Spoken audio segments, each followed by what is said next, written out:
no matter and the reason you come to Jesus, Jesus has an end goal for you. And last week we talked about that end goal. And that end goal is while we come to Jesus for what Jesus can do for us, Jesus says, I want to make you into something. And what we looked at last week is Jesus wants to make every one of us into a fisher of women and men. To follow last week is to fish. And if you missed last week, you can go online to Westside Leavenworth and you can watch it there. Today, we're going to continue this series and we're going to end this series next week as we are looking at this invitation Jesus gives us to follow me. Have you ever wondered why someone has told you no about something? Whether it was an invitation that you extended to them and you wonder, man, why did they say no to that? Have you seen the commercial lately where the boss offers a raise and the gentleman denies the raise and says no? Like, why would you do that? And maybe you've wondered why someone told you no when you asked them out for a date, and you're like, why did they say no? Look at this package I am, everything. Why would they say no? Maybe it was you offered somebody dessert. Maybe you like to cook and bake, and you offered somebody dessert, and they said no, and you're like, what's wrong with my pie? Really? What's wrong with this? That reminds me of a Seinfeld. Now, I'm going to give you a Seinfeld illustration of this because, and so for some of you, you're going to love me, and for others of you, you're going to man, you're one of them. Yes, I am. Okay. There's a Seinfeld where Jerry is dating a daughter of a restaurant owner. His name is Poppy, and he goes on a date with his daughter, and she invites him to the restaurant that her dad owns, and so they sit down, and it's right next to the kitchen, and Jerry has to go use the restroom. He uses the restroom. He's washing his hands, and out comes Poppy, the restaurant owner, and the chef. And Poppy goes to Jerry, I'm going to make you something very special, Jerry. And he just begins to elaborate on the dish he's going to make Jerry. And then all of a sudden, without washing his hands, the cook, owner of the restaurant, and Poppy, the date's dad, walks out of the restroom. And so you get this picture of Jerry looking over his date's shoulder as Poppy, the owner of the restaurant who was just in the restroom, is kneading the dough and making the pizza for the dish, and this and he brings it out to his daughter, and he gives her a piece, and she takes it and eats a bite. And, oh, it's so delicious, Poppy. And then he gives Jerry his piece, and Jerry goes, no. Have you ever wondered why people tell you no? I say that facetiously to get into this first point. Write this in your notes. See, write this in. For every no, there is a greater yes. For every no, there is a greater yes. You might say no to something because you've said yes to something that is bigger than that no. And here's the reality about this, and write this in. See, behind every yes, write this in, is followed by many no's. Every yes that you say yes to is followed by many no's. Now, for those of you that maybe you've been recently married, or you remember the time that you were married and you said, yes, I do to your spouse. You know what that yes, I do to your spouse was followed by? Lots and lots of no's. Because that crowd that you hung out with, that might have not been in the merry crowd, and you kind of lived your life and you did those things, they would ask you to continue to do those things, but because you're married, you now had a greater yes that you began to say no to. And then they began to stop asking you to hang out with them. I remember when I got married, and all of a sudden, my world, I said yes to my spouse, my wife, and because of that, I had to turn down golfing. In some invitations to go play golf, I had to turn down going to ball games with people. Why? Because I had a greater yes that I had said yes to. Maybe you've said yes to a job. And maybe if you're in college and you're going to get this great opportunity, and maybe you're working and you say yes to your job, and it just means that you got to say no to sleeping in, no to staying up late, no to running that last minute errand right before work because now your job depends upon you being on time. So when you say yes, saying yes to something is followed by many, many no's. And I know you're really smart and you get this, and so maybe this seems elementary, but I just want to remind us of these simple things that are life principles, that every yes is followed by a lot of no's. And here's something that I know about our no's, is our no's tell us how important our yeses are. I'm going to say that again so it sinks in. Our no's tell us how important our yes is. Write this in. See, we evaluate our no's by our yeses. We evaluate our no's, and every no that we say has a value on it determined by the value behind what we say yes to. This is why we say things, it's worth it to me. It's worth me saying no to this because I've said yes to that. It's worth me saying no to my boss that I'm going to work another weekend because I've said yes to spending time with my family. It's worth me saying no to this dessert because I'm saying yes to my health. It's worth me saying no to hanging with this group of friends because I need to say yes to my education and my studies. See, we put a value on no based on the value of what we've said yes to. We evaluate that no based on the yes. And whatever we say yes to, we have an intrinsic assigned value as to what that yes is worth. And this is why you don't like telling people no. And really why you don't like being told no. When somebody tells you no, doesn't that feel like, well, it took away from my value? And what that person is saying is, no, you're not worth what I've already said yes to. And we fear that. In fact, if you're a people pleaser, you fear having to tell people no because you don't want people to feel like they have no value. And that's why you fear that, and you might shy away from telling people no. But reality is what we say no to determines the value of what we've said yes to. And that's why we say things like this: you better have a good reason for saying no. Like your wife might say, you better have a good reason for being late for dinner. Because by you not showing up for dinner means that something must have been very important to you. It better have been more important that you said yes to that than you said no to me. Or you have said yes to that because you've said no to this. And so we look at our life and we evaluate our yeses. And we determine how important a yes is by what we say no to. And when we evaluate our yeses and what we say yes to, you know what we look for? Is it going to be worth saying yes to this? Is if I say yes to my boss who asked me to work another weekend, is the return on my investment of yes worth it to me? Write this in your notes. See, we evaluate the cost of saying yes against what's gained by saying yes. Or another way to say it is we evaluate yes by asking, is it worth it to say yes to this? This is the reality for your marriage. Everything that you say yes to your spouse is going to be evaluated, and you're going to evaluate the cost of what this means. And this is even more true in every area of life, but specifically in our relationship with God. This is a reality for everything.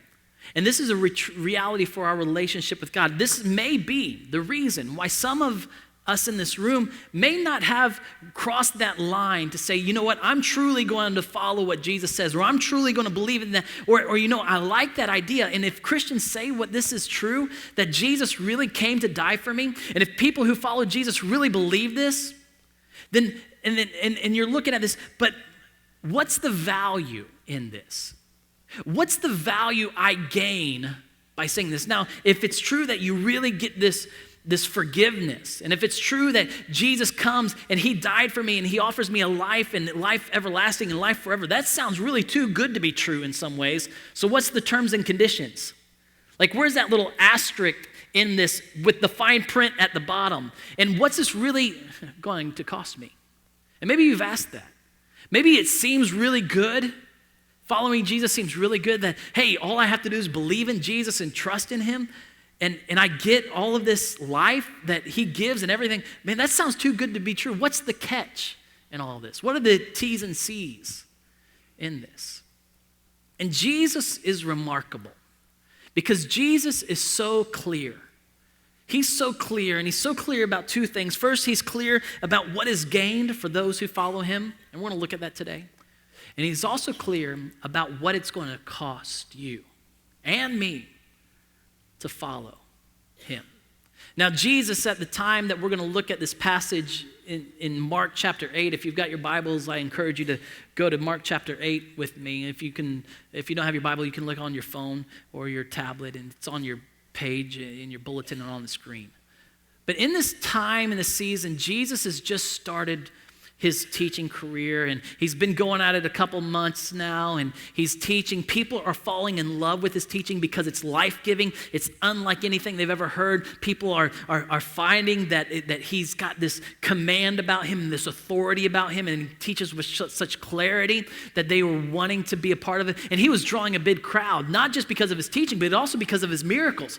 He was going around, and people who were ill were being healed. People who were sick and dying were being raised back to life. He even showed up at a party and took some water and turned it into wine. I'm serious. Who wouldn't want to follow Jesus because of what Jesus was doing? He was in this day and age literally like a rock star that we would compare to today. People were gathering around him, and it was all about Jesus at this time and day. But Jesus gets this opportunity with this rock star status that he has. And he gathers his crowd together in Mark chapter 8. He gets his disciples. He says, I want you to pay close attention to something. And he shows us the cost and what is gained by what following. He gives to us like these terms and conditions. He's really clear about what this follow me really means.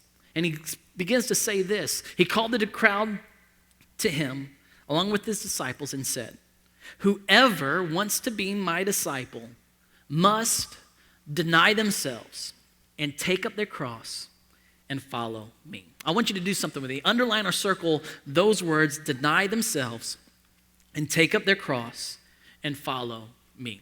Jesus says, if you want to be my disciple, another way of saying, if you want to follow me, if you want to come after me, you must deny yourself and take up your cross and follow me. To which I don't think anyone in that crowd cheered like Jesus was a rock star. In fact, I got to go to a concert one time of a real modern rock star whose name was Dave Grohl. And I got to go to a Foo Fighters concert. And some of you, I just really got high up there, and others like, Foo who?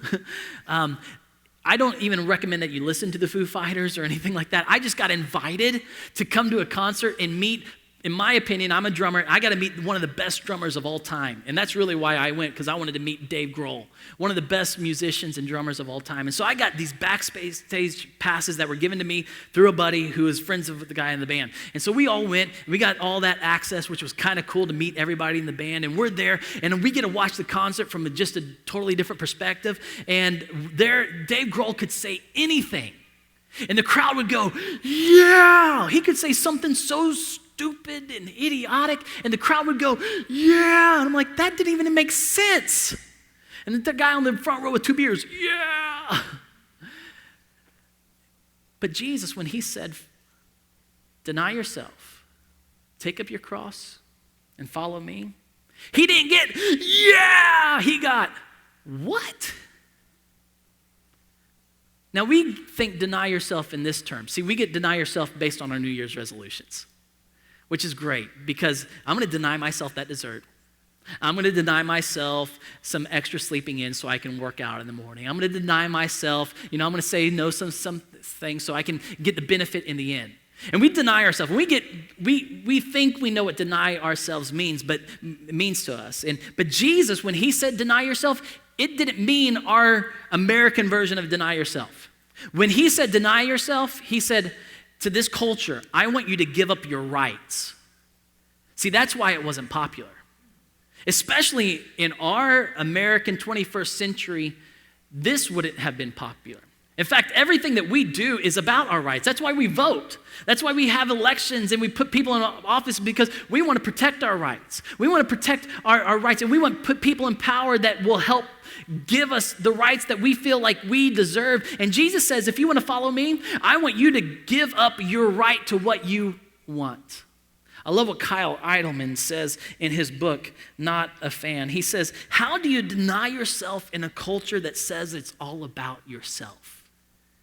Our culture is it bombards us. It infiltrates our mind to make you and I think that it's about you. Our culture says if you want it, you deserve it, so you have the right to go get it. But Jesus says, if you want to follow me, you give up that right. You deny yourself. Not a very, very popular talk, Jesus. Not a way to really gain the crowd.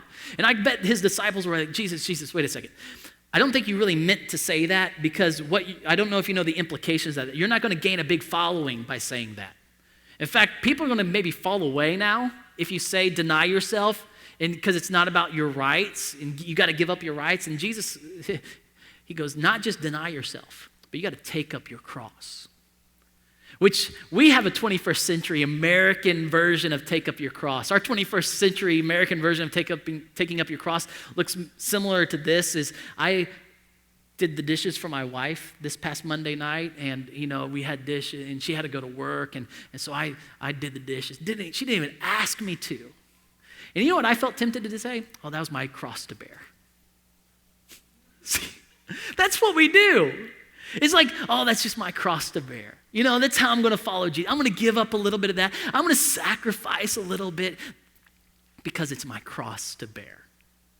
But in Jesus' world, when he said, take up your cross, this didn't mean, oh, this is a little bit of suffering. It's just giving up something to do something nice for somebody else. No, this meant humiliation, because a cross was equal to a criminal.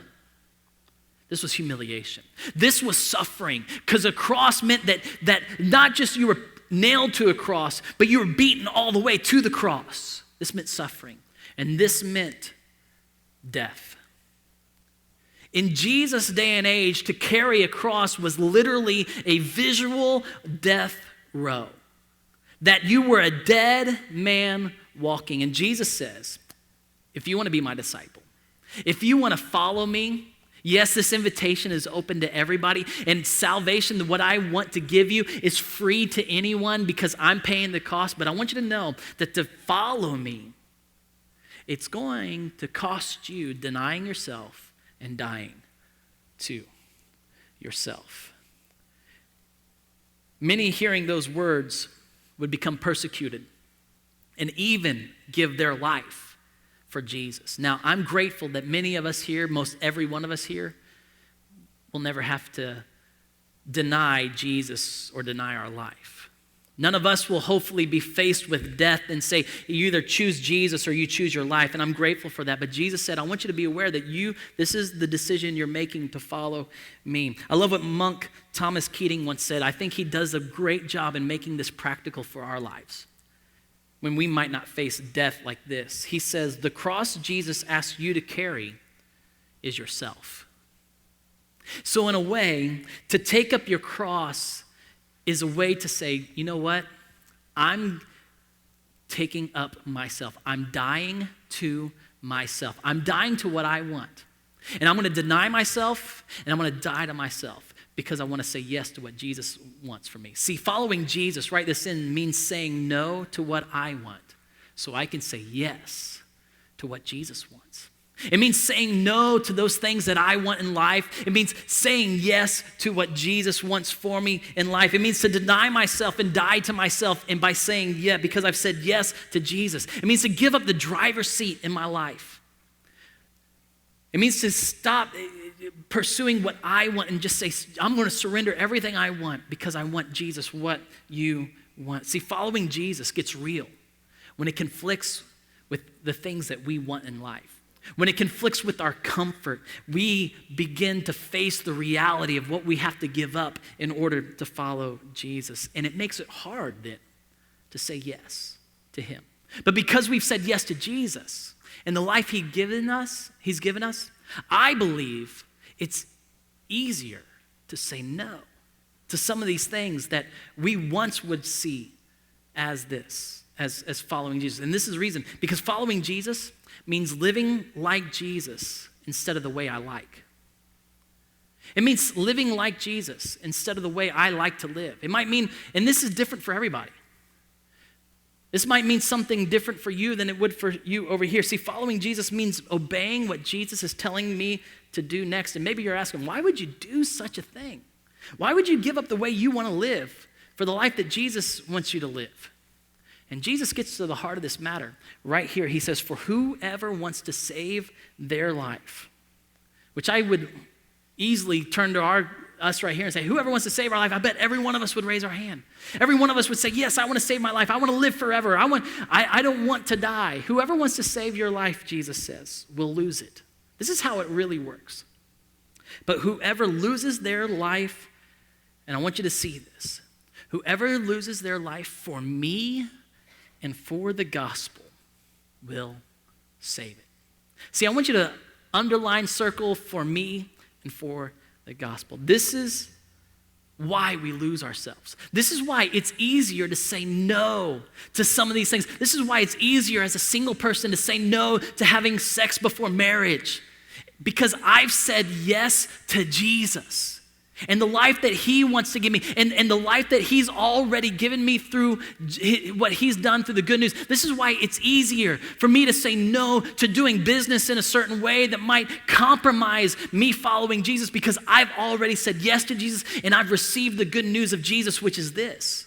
See, the good news of Jesus is the gospel Jesus refers to, and that is that Jesus came and he lived the life that you and I couldn't live. He lived and he lived and lived perfectly. You and I can't live perfect. There's no way we can go in the past and make up for what we've done wrong. There's no way we can do that. And there's no way that from this moment on we're going to live perfect. And therefore there's a gap, there's a chasm, there's a distance between you and I and God. And because of that gap, Jesus comes in and he says, you know what? I'm going to pay the penalty for everything you'll ever do wrong. And my life will be enough for that. And I'm going to restore your relationship with God. And as I've given you this new life in me, this is my request. Deny yourself. Take up your cross and follow me. Not because you have a life that you want to live, but because you've received the life that I now give. See, behind every no that I say, behind saying no to how I want to live, is a greater yes to the life Jesus wants to give. Behind me saying no to the things that I used to say yes to, but because my walk with Jesus say, hey, will you give that up for me? Absolutely. Because I've gained everything in you, Jesus, why would I not want to give that up? Why would I not want to deny myself here and die to myself here and follow you? Behind saying no to how I want to live is a greater yes to the life Jesus wants to give. And this is the reason why. Is Jesus and the life he gives to me, he freely gives to me, is worth more than anything I could ever achieve or acquire. It's worth more than any initials or any letters that could come after my name. It's worth more than any career or success. It's worth more than anything that could be in my bank account. It's worth more than any relationship I could ever have. Following Jesus and what he gives me is worth more than anything that I could ever achieve or acquire. Receiving his life is worth me giving up my life. And Jesus' life is worth more than anything you and I are currently living for. And Jesus gets to this. He goes, what good is it for someone to gain the whole world? What good is it for you to gain everything, yet forfeit your soul? Or what can anyone give in exchange for their soul? And in this moment, Jesus introduces what separates humanity apart from any other part of creation. And that's you and I have a soul. Every one of us has a soul. And our soul is not our body, because our body will die one day. Everyone's aware of that. Our soul is not our mind, because our mind's going to deteriorate one day. And unfortunately, many of us have seen our parents lose parts of their mental capacity, and it's not as sharp as they used to be, or disease has come in through dementia or Alzheimer, and we realize that our mind, we're losing our mind, and maybe your wife's nudging you and saying, you've already lost yours. That was supposed to be funny. See, our soul is not our emotions, because our emotions are fickle. And we won't always have these emotions, but our soul, that's the part of us that connects with God. That's the part of us that we wrestle with. And that's the part of us that our will is so connected to. That's the part of you that realizes that there's more to life than this. There's more to life than your career. There's more to life than the relationships you have. There's more to life than what we as an American culture think is life. And Jesus says, what good is it to gain life and what we think is life and lose the thing that is the most valuable thing on earth? See, this is what Jesus does here. He identifies the value of your soul and my soul. And write this in your notes, my soul is more valuable than anything worth living for. How valuable is your soul? Well, according to Jesus, your soul is more valuable than anything you could ever achieve, anything you could ever pursue, anything you would ever find fulfillment in, anything you would ever find satisfaction in. It's more than anything you could live for. Your soul is more valuable than that. And your soul is so valuable, it was worth Jesus dying for. That's the gospel. That you are so worth Jesus coming to this world to give your soul an opportunity to live with him forever. Jesus came to die for your soul. So what would you want to say yes to in this world that would mean you would say no to your soul? What is it that you would say yes to in this world, and in that you would lose out in what Jesus wants for your soul? See, Jesus, the best news that we hear is Jesus came and he paid it all for us. And that's what salvation is. And while there is a cost to our salvation, Jesus comes in and he pays the full cost for you and I to have a right standing with God. But there is a cost to follow Jesus. In fact, that's the teaching big idea that I want us to know. See, salvation has a cost, and Jesus paid it all. Salvation has a cost, and Jesus paid it all. Yet, saying yes to following Jesus will always cost us something. Salvation has a cost. And Jesus came and he paid the full price for you and I to live forever. To be saved, all we have to do is receive it. We receive him as our Savior, but to receive him as our Lord and make him the Lord of our life, you know what? That is where the asterisk in this, it's not really a catch. Jesus is clear. He wants you to know, that to follow him means that you're going to have to give up. And you're going to have to create this, you're going to have to say no to some things because you've said yes to the life that he wants to give you. Not that you earn your salvation in what you do, but because you've received the most incredible gift of all, Jesus coming and dying for you and coming back to life and inviting you into that life. Because you've said yes to that, it might be followed by many no's. And here's what Jesus would say: you can deny yourself now, or you can lose out later. See, we can deny ourselves now, and we can say no to dying to ourselves now and denying ourselves, or we can choose to lose out later. And what's that lose out later is one day, we won't have a second chance. One day you won't have a second chance to redeem the value of your soul, and you won't have that second opportunity to say yes to Jesus and follow him. And at that moment, you'll be eternally separated from him forever. He talks about this as an opportunity. It's not an opportunity. It's an opportunity to put your trust in him because the end goal is that you live with him forever. And the counter to that is you're in hell forever, which is the comparison. It could be reality that's fire and gnashing of teeth, but the reality is it's an awful place to be. And how valuable is our soul? Is it worth saying yes to Jesus and the life he wants, and it might mean saying no to some things now? Not that we have to earn his salvation, but because we've received it. Now, here's the other thing that I know about it, is it will cost something. In fact, you can write this in. It will cost everyone something, but not the same thing. It will cost everyone something, but it may not cost everyone the same thing. For a single person, it may mean that you need to say no to having sex before marriage because you've said yes to the life that Jesus has for you. Maybe as a businessman, it might cost you a deal, or it might cost you a business relationship because you've said no to following Jesus. And it might not cost everybody the same thing that you've got to pay. It may cost you as a family or a couple to say, because we've said yes to Jesus, we're not going to allow ourselves to go this path or to go this route or do the things that our friends do. Because we've said yes to Jesus, it might cost us something, and it might mean that we have to say no to some things. But there's a cost. There's a cost to following Jesus. But not everybody pays and says, and it doesn't cost everybody the same way. For instance, when Cassie and I, in 2012, God asked us to take our next step in following him.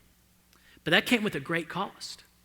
It came with the cost that we needed to say bye to our family. We had to say bye to our close friends that we had been in ministry with and started to do life together with. And we had to say no to them. It came at a cost that to an American dream. Cassie could have been up for a position that could have set us up to where I wouldn't have had to draw any salary and we could go anywhere in the city to plant a church. Said no to a career opportunity.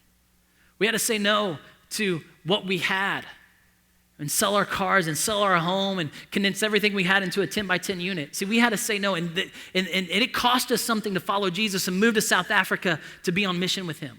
But is that going to be the same cost for you? No. Likely not. But what I do know, it might not cost us the same thing, but it will cost you something to follow Jesus. So this is my question for you today. What is Jesus asking you to say no to in order to say yes to him?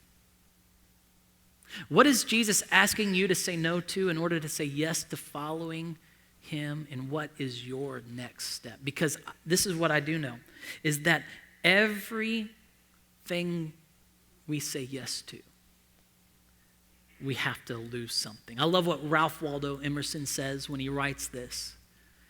He says, for everything you gain, you lose something. And that is so very true. While we gain life eternally, and while we gain life in Jesus, and we get this abundant life that Jesus gives us, that restores our relationship with God, and the world may not go the way we want, but in this, you know what it does cost us? It costs us the way we want to live. And it says, Jesus, I'm going to deny myself, I'm going to die to myself, and because I've said yes to you, I'm going to follow you.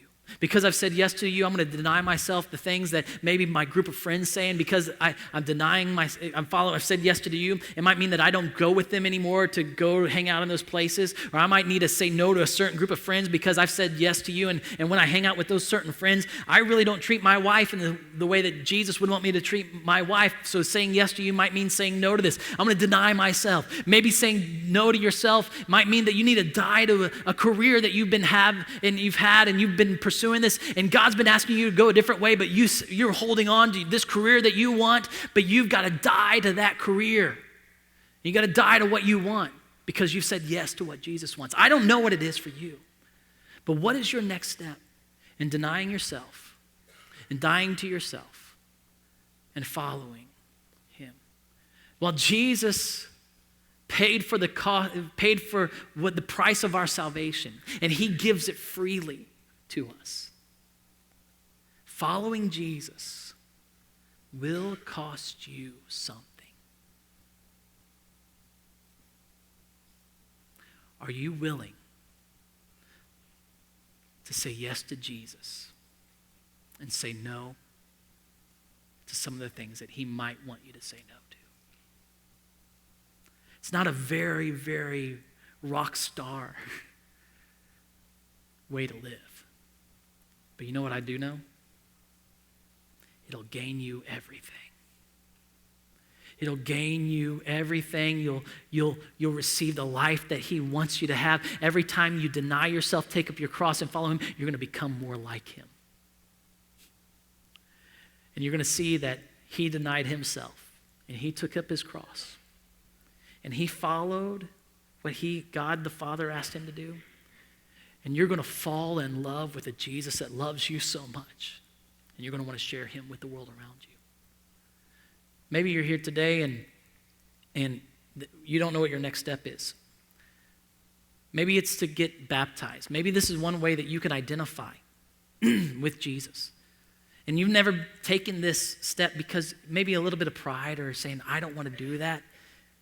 And you feel like it might cost you something to do that. It might. Yeah, it will.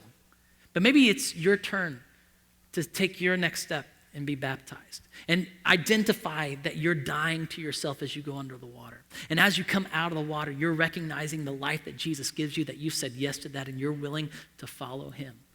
Maybe, if that's you, before we move on, we'd love to baptize you today. We've got the baptismal ready. You can see Dave back at the Connection Center, and he will make sure that you are able to take that next step. We'll walk with you today or at the next opportunity.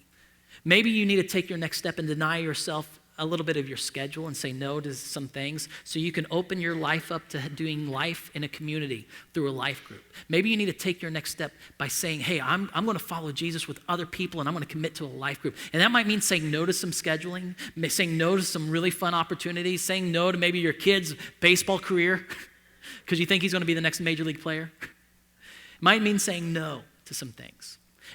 Maybe you could be one of the 10 to host a group, and we would love for 10 people this week to say, I want to sign up to host a group. And maybe that means that you're going to say, hey, you know what? I'm going to give up a little bit so I can take my next step in following Jesus, and I'm going to, because I have a heart for people, that's the age, I can open my home, I can serve a few snacks, and I can tell a few friends. You don't need to know all the answers. We just want to provide you with questions. And you can guide the discussion along, and it's not about knowing what's right. It's about growing together and opening your home up, and maybe this is the next step for you. Maybe the next step for you is something else. Maybe it's, you know what it is. Maybe God's revealed it to you. Will you have the courage to deny yourself, take up your cross, and say, Jesus, yes, I'm going to follow you.